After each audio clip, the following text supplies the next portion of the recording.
2 दिवसानंतर माझा 12th board IT चा पेपर होता आणि मी चालले होते मुंबईला, कारण मी कधीही फिरायला ना नाही म्हणत. मग काय आम्ही सिलिंगमधून जात होतो आणि हा माझा फर्स्ट टाईम मुंबईचा एक्सपिरियन्स होता.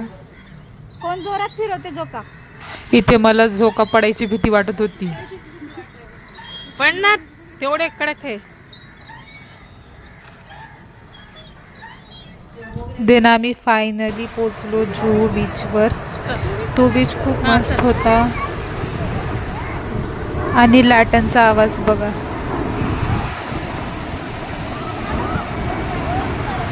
तुझं दिसत नाही गेले काही ना मग. आणि मी रील्ससाठी एक व्हिडिओ काढत होते वॉकचा हा.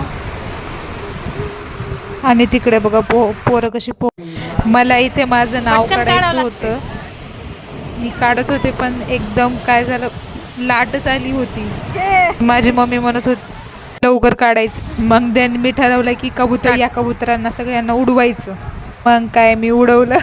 आणि त्या दिवशी तो बीच थोडा शांतच होता, जास्त लोक पण नव्हती. मग गेलो होतो आम्ही नेक्स्ट लोकेशन म्हणजेच हाजी अली दर्गाला. ही दर्गा खूप मस्त होती, शेजारी समुद्र होता. आणि इंडिया गेटला पण गेलो होते ना आम्ही. Back to home. ही बघा सिलिंग